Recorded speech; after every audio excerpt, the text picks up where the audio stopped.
Hey everyone, looks like there's been a bit of an internet outage here. So I'm on my phone now. So I apologize. I don't think I'll be able to share screen, but I can try to answer questions. All right, so I think, and I don't have access to if you guys could repost your questions in the chat, that'd be beneficial as well. I've lost those since I had to reconnect on my phone. Since the internet is currently out in the building.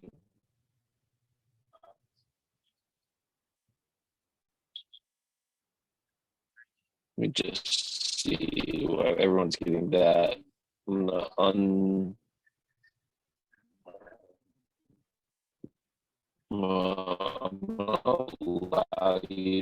Wait, any other questions from you, sir, about that?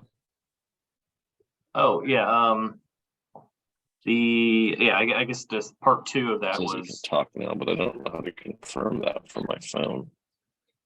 can Hmm. maybe now. Hello? Can anybody hear me? Oh, there you go. Can anyone hear me? I can hear you.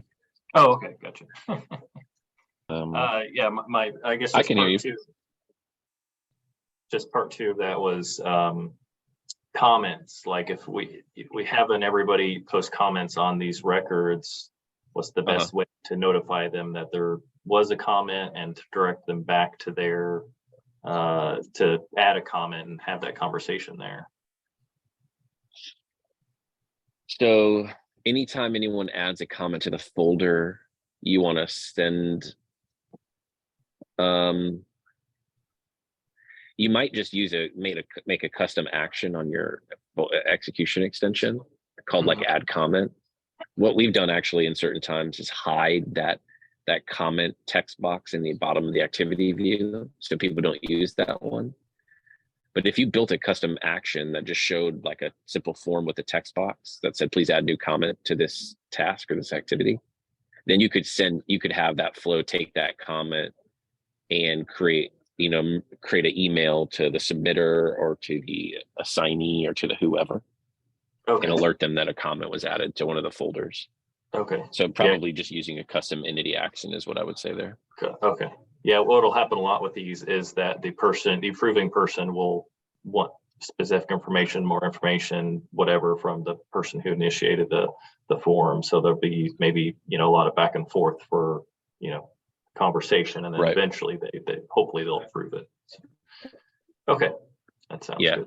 I think an entity action, because you can just use it. There's steps to add comments to folder. You can just add a comment to a folder. And so the flow, you build a flow with a form and an add comment step and a send email step. And you can have that send email go to whoever you might want. Okay. Yeah, that's where I got confused. I was like, I can add an action where I add a comment, but also you can add it directly to like the record, but it doesn't seem to notify anybody. Yeah, okay. That makes sense. All right, that's all I had, so I can stop taking up all okay. Okay, I saw there was a question. I did see a question from an anonymous attendee, and I saw Manal. I saw a question from you, but I don't have it anymore because I had to rejoin from my phone. So if you could repost your question, I'll be happy to try to answer it.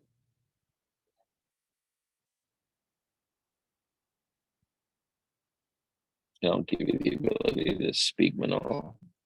Anonymous attendee, I don't know who you are, so I can't give you the ability to speak. Oh, Q&A here. Why is there an option on a page designer to initially make a control invisible, but there is no option to define a page variable to make that control visible based on some condition or rule? That's a good question. We don't have the ability to run data flows on pages yet. Likely that's, if I had to guess, which I'm doing right now, it's just because the page controls inherit or come from the form controls, which do have that ability. We do want to add dynamic elements to pages at some point, but right now we don't have them. So I'm not sure exactly why, but I know that they don't. I don't think that they actually do anything.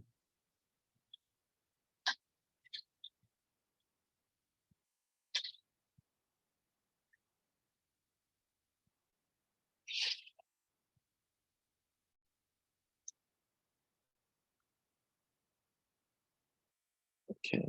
What other questions does anybody have today? Sorry for all the technical issues. Hello, can you hear me? Yeah, hey, Mano. Hey, I'm so sorry. You're a little quiet, but I can hear you. Yeah, I couldn't hear you earlier. It was just completely muted. But my question was like, so we are trying to upgrade to version 8, and I looked up the documentation, and it said that the HTML will break, and then HTML templates may need to be updated. I just want to see how does it look like in version 8? Like, it's are you guys using like HTML to PDF steps to build custom like documents or emails? yes, so we use merge velocity step for the Right. emails, and then for the PDF, yes. So we changed the libraries we use that on the libraries that we reference to make those do those types of transformations, and we found that they don't render everything exactly the same. So I can't give you like an example, but if you could, if we can get a flow that does that, and then we could confirm. The support team has done a few of these where I think it's like the library we moved to doesn't support CSS3. So there's certain things that it can't do that the old framework library was able to do. But it's not something I can call out. It's very specific to the documents being written. But the support team can absolutely help with that. If we could get like one of your flows, and then we could import that flow to a version 8 server, and then we could run it, confirm what the output looks like, and compare and contrast, the version 6 to the version 8 output. Gotcha. Just one more thing. So is there any text about the HTML, like documentation about HTML display content component, or that's just when we upgrade? Okay. Yeah, there's nothing that's going to provide you any really good level of detail. Okay, gotcha. So whenever we upgrade, that's when I'm gonna know that what actually happens to it, or should I just like contact a support right now and tell them that we're still right now on 6, that we're using this, and how can I fix it? Well, I think we'd be happy to help you, but like first thing first is even see like if you'd be affected by this change at all. It's like if you have a project that does this and you can send that to us on a support ticket, we could put that on a version 8 server and run it. And compare and contrast the if it actually if it behaves badly or not. Gotcha. That makes sense. Thank you so much. That's all my question. And sorry about that mute thing. Apologize for that. Okay. No problem. You bet. All right. And it looks like we have, okay. So I'm going to, hey, Murray, I'm going to give you the opportunity to talk here. I'm working on a project of nested data structures. A case entity will be started to represent the client. Then there will be a defined data structure for each account that they elect to open. Those structures will be defined by the account type. So client A could have 3 accounts, 2 of type 1 and 1 of type 3. One of those selections are made. I'd like to have a form or flow that will dynamically create tabs or similar for each selected account type. So in the example, there will be a main tab that will relate to the client. Then there are types. Okay, so you're trying to figure out form kind of dynamically show. Yes. Based on the selected account types, like they all have different fields, so you want to show. Correct. So the simplest option would just be to do multiple forms in an interview pattern where it's like you have the first form and then you have the next form, which, the flow checks to see what type of account type and then shows it. That wouldn't be a tab. It'd be, they'd click next on a form to go to the next form. Okay. You could also look at a thing called a mixed type repeater that can show, you could have it show in like a list different types of user controls based on the object that's shown. So like you can kind of think about it as like a dynamic questionnaire where it shows you like a drop-down list for one type of question or a text box for another, but you can make those things as complicated as you want. Okay. So that's something that you can look at. Okay. So I have two places where I'll need this to happen. The first one is where the sequence would work fine, I think, is where you enter the data. Mm-hmm. So the salesperson will go ahead and fill out what they know about account 1, account 2, account 3, them being in sequential order is fine. Okay. Where I wonder if there's not another option is in approvals. Okay. What they're doing now is they're manually sending each account separately. So if you wanted to open 4 accounts, it's possible, and quite often does happen, that 3 of them will get approved and then no one will remember to go back and approve the 4th one until you remind them later. Okay. So I'm trying to have them show up all at once. And I guess that would work too, where they could approve sequentially. That could work, yeah. You could also look at putting all of that information using this mixed type repeater into one doc, into one form, like in almost like a scroll panel, like section account 1, account 2, account 3, account 4. Well, each one of these accounts may have 80 pieces of information that need to go with it. Right. So that's why I was thinking the repeater would be kind of ugly. It Maybe probably sequence is would be. probably the best. Okay. And if so if I'm doing them in sequence, then they can approve or deny each as they come to it. Correct. Yes, you could Okay. absolutely do that. All right, perfect. Yeah, because Okay, you can't dynamically create tabs, unfortunately. You can't say, based on the number of accounts, I want to have a number of tabs.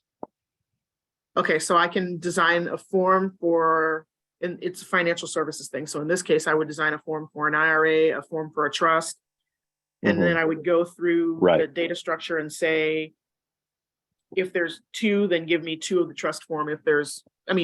With each one assigned to its own identifier. Each one assigned to its own. Meaning, so when they select on the first screen, when they go in and they say, I want to open Will Pedersen Trust, and then I want to open Will Pedersen's trust for his children, and then I want to open Will Pedersen's IRA. So then we go to the next place where you fill in the remainder of the information. So there's a page that relates directly to Will Pedersen as a human being, your social security number, income, all that kind of stuff. And then 3 pages, one for each trust.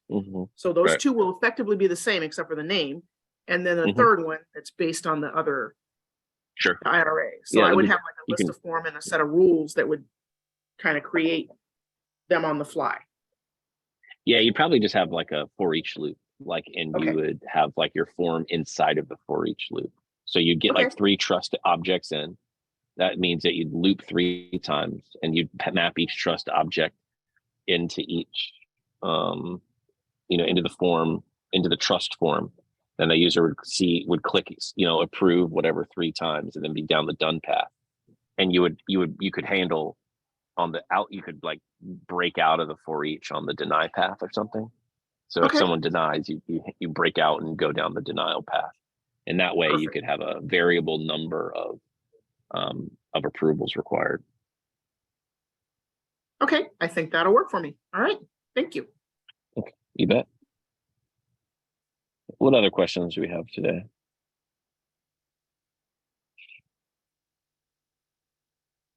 It's our very first verbal. You don't have to be.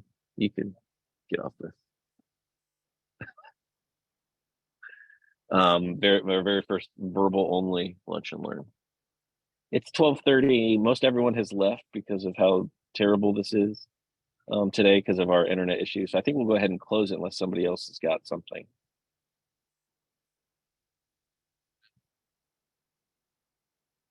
Nope. Okay. All right. Thank you, everybody. Apologize for the technical difficulties today. We will. Oh, did I just end the meeting? Did I just end it? Did I just kill the meeting? No, Oh, no, I didn't. It's still here. Sorry. Yeah. So, sorry for all the technical difficulties today. We'll be back to normal tomorrow. All right. Thanks, everybody. Have a great day.